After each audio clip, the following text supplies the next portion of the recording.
what you would do, or what advice you would give your peers who are working with a shoestring budget. We know that the membership, I mean, broadly speaking, the sector has taken a massive hit in all sorts of ways. So there's bound to be less money to play with. Sheetal, do you want to go first on this, just with any tips of advice on those people who haven't got the budget to throw at things? Yeah, I think you know, just take a step back and look at what you're doing and see what improvements you could maybe make. It might be simple things to copy changes on web posts that might help you get more views of those. Email subject lines, just, you know, as I mentioned, we've got so many things going out now, so much content, etc. Sometimes it's easy to just get into that kind of just banging out loads of content and loads of webinars, etc., without actually stopping and thinking, okay, why are we putting this on? What benefit is it going to give our members? And actually structuring the copy around that way. The website is a massive tool for all organizations, and I think it's important to step back as well and have a look at how that's working. Go through things and look at the user journey for whether it be joining or logging into and registering for a webinar. I'm currently doing that with our website agency at the moment, and there are, you know, big improvements we can make on the way that someone registers for a webinar that will make it more effortless for members. So I think that's key as well. And something I found recently was a website called Uber Suggest, and you can put in your domain name and it does an analysis for free of your website, and it tells you where there's things that you could improve in terms of loading time for a page, or pages that don't have a meta search description, etc. And that will really help you with your organic search and getting people to your website. So, Not heard of that. Fantastic. Thanks, Tab. Jenny? Yeah, I would say in terms of the expenditure on technology, I think it's not just because it's charity people hosting this webinar, but I really think that the most important thing is getting a member of your team who is interested in this stuff, who's willing to learn it, who's quick to learn.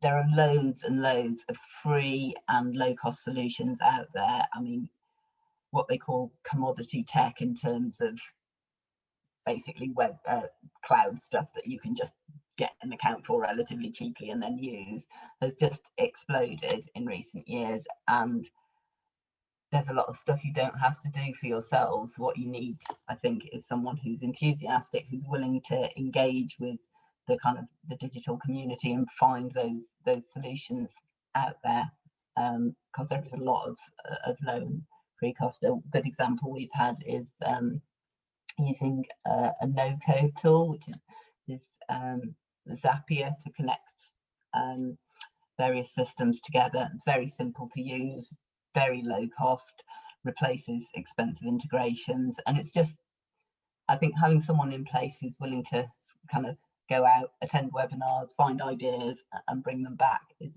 really key. Thanks, Jenny. Abby, what are your thoughts on this one? Thank you. I'd say that it's not necessarily tech that you need to invest in, it's the people.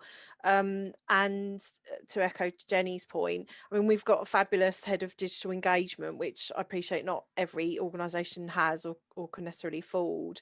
But in that's not enough. Like I feel you need to bring everyone along on the digital journey, digital transformation journey. So you know, your trustees and board need to believe in it, through to senior management team, you know, down to the most junior person. So I think we're trying to make sure that it's in our strategy when we recruit, that we recruit people with the correct skills. So we recruited somebody recently, head of digital engagement, kind of helps us look at the job spec to think about the skills that person would need in their role. We have offered a bit of training. We got somebody to do some Loom training. So Loom's a really good free there's a free version. You can just do recordings of, so it's quite instructional.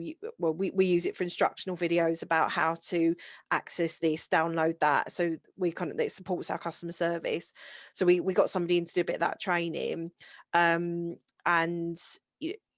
also you need to encourage staff to seek answers themselves as well. Like, I think there can be a bit of some people in our organisation kind of just want to reach out to the head of digital, and I think also really trying to celebrate where digital's adopted well.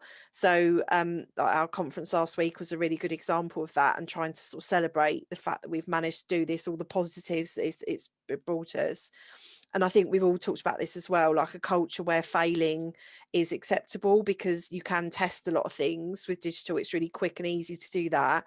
But obviously one impact could be that things won't always go as according to plan. So you need a culture of that. And we haven't reached all of this yet, but kind of this is sort of where we're trying to get to. So yeah, thank you. Thanks, Abby. And Sarah? Yeah, just to echo what everyone else has said about the sort of people aspect. For us, a lot of what we have learned, we've tried to document and sort of Skillshare across the team. So if one of us is taking someone else through, you know, how to set up something in Salesforce or do whatever, we'll record it and then we'll put it on our shared drive so that we've got a recording of how it's done so anyone can see it, and it's kind of these are the steps. And you can find really surprising things. It's like, I was thinking about my 6-year-old the other day, just declared that he has been playing chess for 2 years and he's really good at it. So we're like, teach us. So, you know, listen to what your team, other people in your network are saying, and ask them for help, ask them to, you know, to share their resources and their skills, and also partnerships. You know, if you want to produce your first event, you don't have the resources, talk to someone else who's done it, you know, co-host it, co-produce it. There's lots of different people that you can talk to, and you know, that's the great thing about our kind of sector and everyone that we work with. Everyone is really willing to help and, you know, and support each other. So people are out there to ask questions. So get advice and watch as much stuff as you can. You know, whatever, 9 times out of 10, if you see a good event or you see good content, if you're interested in it, you know, it might also be interesting to your members. So have a look at what other people are doing, get inspired, and ask them how they did it. So that's kind of what, you know, as well as using the kind of, you know, Canva and Trello and the sort of free tools to kind of facilitate creating content and facilitating project management and stuff. There's a lot of stuff out there that's cheap or free. Fantastic. Thanks, Sarah.